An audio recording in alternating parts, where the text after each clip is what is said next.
হঠাৎ করেই রাজনীতিতে আওয়ামী লীগ নিয়ে তুমুল আলোচনা। এক কথায় বললে আওয়ামী লীগ নিয়ে রাজনীতিতে তোলপাড়। আওয়ামী লীগও অনেকটা খুশি, কিন্তু মজা বুঝছে বিএনপি।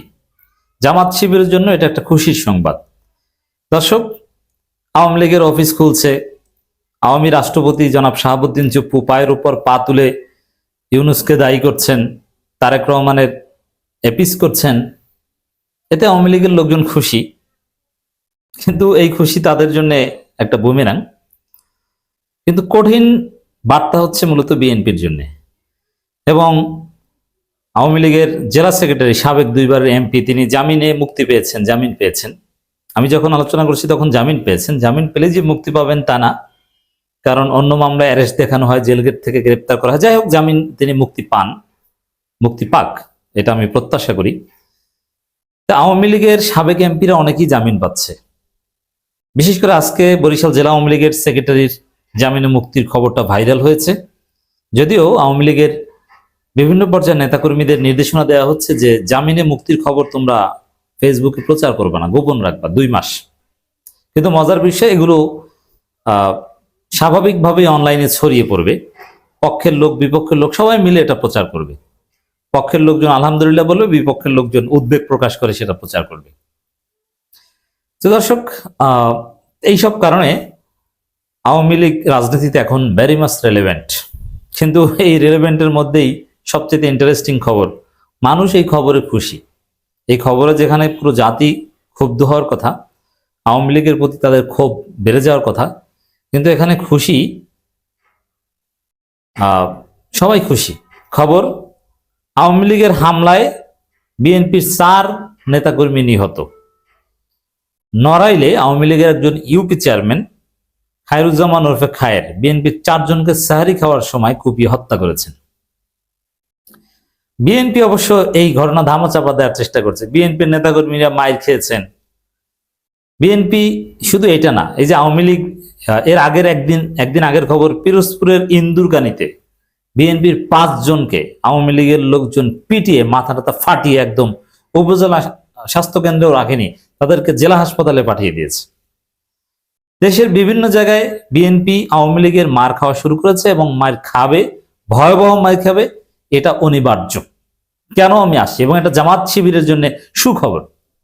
হ্যাঁ, আওয়ামী লীগ যত জামিন পাবে, আওয়ামী লীগ যত সক্রিয় হতে পারবে, আওয়ামী লীগ রাজনীতিতে যত রেলেভেন্স পাবে, বিএনপি তত মার খাবে। এবং জামাত শিবিরের জন্য এটা হবে ব্লেজিং। দর্শক, এখানে আরেকটা নির্দেশ, নিজাম হাজারি, ফেনী জেলা আওয়ামী লীগের সাধারণ সম্পাদক, তিনি বলছেন যে কেউ জামিনের খবর পোস্ট করবেন না ফেসবুকে। যাই হোক, আওয়ামী লীগ নিয়ে আলোচনা হচ্ছে। এখন বিএনপির ফল কি, এটা তো দেখছেন যে বিএনপির 4 জনকে জয় বাংলা করে দিয়েছে আওয়ামী লীগ। এর আগে পিরোজপুরে 5 জনকে যে ভয়াবহভাবে হামলা করেছে, তাদের মধ্যেও 2 জনের অবস্থা আশঙ্কাজনক, একজনকে অচেতন অবস্থায় স্থানীয় জনতা উদ্ধার করে হাসপাতালে ভর্তি করিয়েছে। কেন বিএনপি মার খেতে থাকবে? আর এতে জামাতের লাভটা কি? জামাত আওয়ামী লীগের সাথে কোনো ঐক্য করতে যাবে না, কিন্তু অটো ঐক্য হয়ে যাবে। দেখেন, প্রথম কথা হচ্ছে যে হ্যাঁ, ভবিষ্যতে আওয়ামী লীগ যদি ফিরে আসতে পারে, ক্ষমতা আসতে পারে, জামাতও মার খাবে, কিন্তু সেটা সুদূর পরাহত। প্রথমে এইটা বুঝেন যে বিএনপি যে খেলাটা খেলছে, আওয়ামী লীগকে নর্মালাইজ করে দিচ্ছে, জামিন দিচ্ছে যে জামাত আওয়ামী লীগ মারামারি করুক, আমরা নির্বিঘ্নে দেশ চালাই। বিএনপির থিওরি হচ্ছে এটা, কিন্তু এই থিওরি চলবে না। এটা একদম অ্যাবসার্ড। কারণ কি? কারণ হচ্ছে মারামারিটা বাধে কি নিয়ে, আর আদর্শিক বিরোধ এটা কোন সময় আসে? দেখেন, রাজনীতিতে আদর্শিক বিরোধ কথাটা মূলত একটা ফালতু কথা। রাজনীতিতে সরাসরি ইন্টারেস্ট নিয়ে কনফ্লিক্ট হয়। ইন্টারেস্ট হচ্ছে সবকিছুর মূল। যেমন আপনি সহজভাবে দেখেন যে জামাত চরমনায় কি ঐক্য, জামাত চরমনায় ভাই ভাই কত স্লোগান, মনে নেই? আমরা তো আলোচনা করতাম। কিন্তু সেই এখানে কি আদর্শ, আকিদা এগুলো কি ছিল? এগুলো সব উধাও হয়ে গেছিল। ইন্টারেস্ট ছিল, কাছাকাছি এসেছিল, ইন্টারেস্ট ফুরিয়ে গেছে। এখন জামাত চরমনে একে অপরকে মুনাফেক বলে। এর আসলে রাজনীতিতে আদর্শ, আকিদা এগুলো একদম অনুপস্থিত। ইন্টারেস্ট হচ্ছে সব। এখন জামাতের সাথে আওয়ামী লীগের আদর্শিক দূরত্ব, হ্যাঁ, এই দূরত্বের কারণে আওয়ামী লীগ জামাতকে মারবে অথবা আওয়ামী লীগ জামাত মারামারি হবে। এটা যদি আওয়ামী লীগ ক্ষমতায় আসে, ক্ষমতায় আসার পর যদি আবার ফেসিস্টে উঠতে চায়, তখন জামাত নিধন করতে এই যে আদর্শিক দূরত্ব এটা লাগবে, সেটা অনেক পরের বিষয়। এখন যে রাজনৈতিক সংঘাত সংঘর্ষ যা হবে এটা ইন্টারেস্ট রিলেটেড, এটা আদর্শিক না। আর অতীতে জামাত যা ছিল এখনকার জামাত তো তা না। এখনকার জামাত তো প্রচন্ড শক্তিশালী জামাত, প্রধান বিরোধী দল এবং জামাতের রুট লেভেলে মারাত্মক শক্তি। অতএব এই জায়গায় আওয়ামী লীগ চাইলেও জামাতের সাথে মারামারি বাঁধাবে না, পারবে না। আর দ্বিতীয় কথা, পারবেই না, মারামারিতে এখন তো পারবে না। আওয়ামী লীগ তো আর ক্ষমতায় আসেনি। আওয়ামী লীগ এখন কি চায়? আওয়ামী লীগ তো ক্ষমতায় এসে আদর্শিক ধোয়া তুলে ফ্যাসিজম কায়েম করতে চায় না, ভিন্নমত দমন করতে চায় না। আওয়ামী লীগ চায় রাজনীতিতে কোন রকম প্রাসঙ্গিক থাকা, একটু জামিন টামিনে মুক্তি পেয়ে মোটামুটি একটু বেঁচে থাকা, যেটা ইউনূসের আমলে পারেনি। এটা অনিবার্য বাস্তবতা ছিল, কারণ তারা গণহত্যা করে তাদের পতন হয়েছে।